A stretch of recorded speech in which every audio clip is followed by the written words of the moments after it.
Everybody has those bottles that your hand just kind of gravitates towards when you're reaching for a pour. And today we're covering my top 5 bourbons that I currently have on my bar.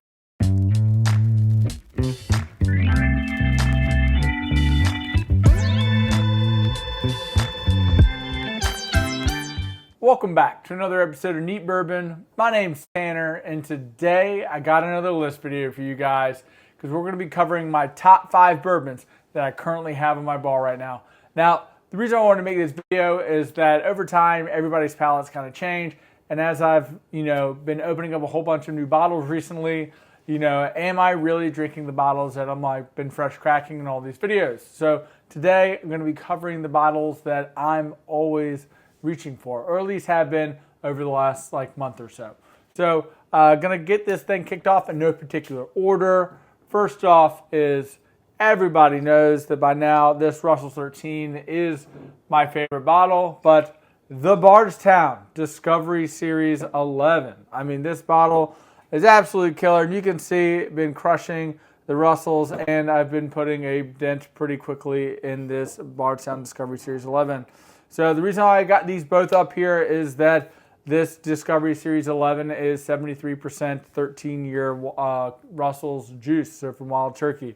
So, and the flavor profiles on these things are incredibly similar. So anyone that's been coming down to my bar recently, I've always been doing this comparison with them, which has been putting a hurting on both these bottles. So I haven't had them open very long. And I've been doing the best job I can to nurse this Russell 13. Because this is the second one that I've had open in a year, and I'm about to go through it pretty quickly here. So anyways, first bottle is the Discovery Series 11.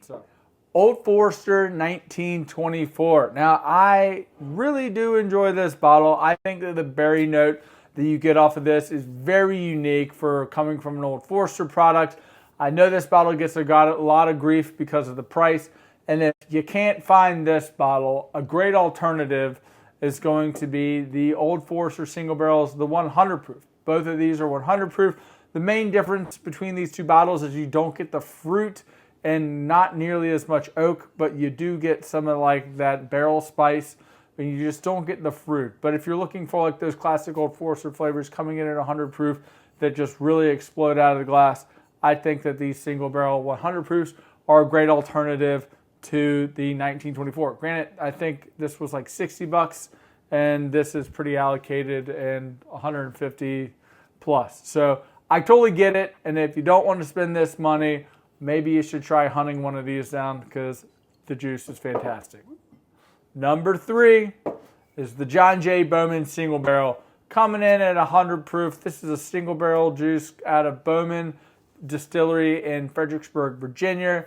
Bowman is owned by the Sazerac Company, so this is rumored to be Buffalo Trace distillate. So absolutely fantastic. Tastes very similar to a Blanton's or just a E.H. Taylor single barrel, just not quite as spicy. So more 100 proof Blanton's or just a less spicy version of an E.H. Taylor single barrel.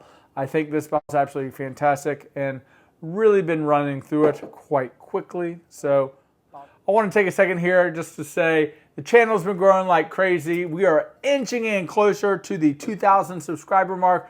And once we get there, I'm going to be giving both of these bottles away. I'm going to be giving away the John J. Bowman single barrel as well as the Weller Antique 107. So if you're not subscribed, go ahead and get subscribed. We've got amazing content coming out for you guys each and every week.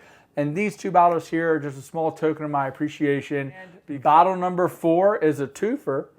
We've got the Peerless Toasted Bourbon, and then we've got the Double Oak Rye. Now, this toasted bourbon is absolutely fantastic. I really dig the sweetness flavors, and it is really kind of toned down than from most toasted products because you get a lot more leather and tobacco on this toasted product that I think is really sets it apart from all the other toasted products that I've had, because a lot of times it's way too sweet for me. You do get the toasted marshmallow, that brown, bronze toasted marshmallow note. You do get that confectionery sugar side with some of that butterscotch, but it is immediately toned down with the amount of leather and tobacco that you get on the mid palate. And I love this bottle. I loved it so much that I had to immediately go out and get the Double Oak Rye because I I've had the Double Oak Bourbon, was a huge fan of that one, but this Double Oak Rye I think is really special. If you like the bourbon, you gotta give the Double Oak Rye a try because those rye spices really enhance all those like Double Oak chocolatey flavors.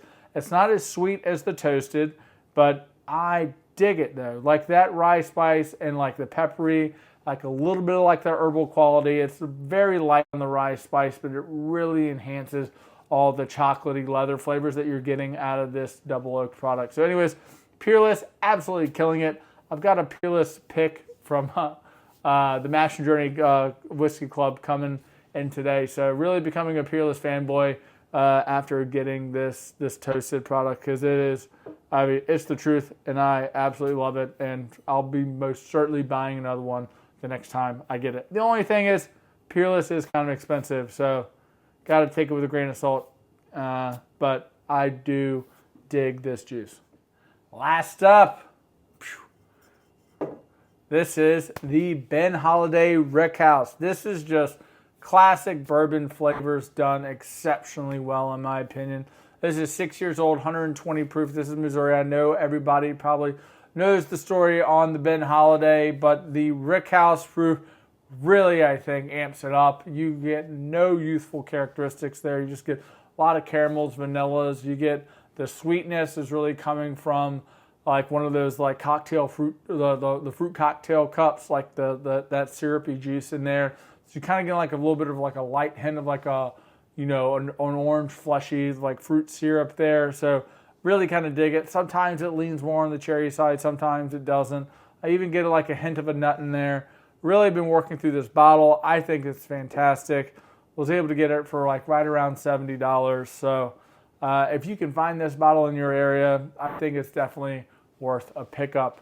So anyways, guys, these are the 5 bottles that turned into 8, but these are the bottles that when I'm coming down to my bar that my hands have been gravitating towards a lot recently. So what do you guys think of this list today? Which bottle out of this bunch is your favorite? What bottles am I missing from this list? What bottles are y'all drinking on all the time that I need to be, you know, incorporating into my daily routines? Anyways, guys, I hope you enjoyed this video today. If you have, would you please consider giving me a like? Would you please consider subscribing? And as always, my name's Tanner. This is Neat Bourbon. And pop the bottles and share the pours. And we'll see you in the next one.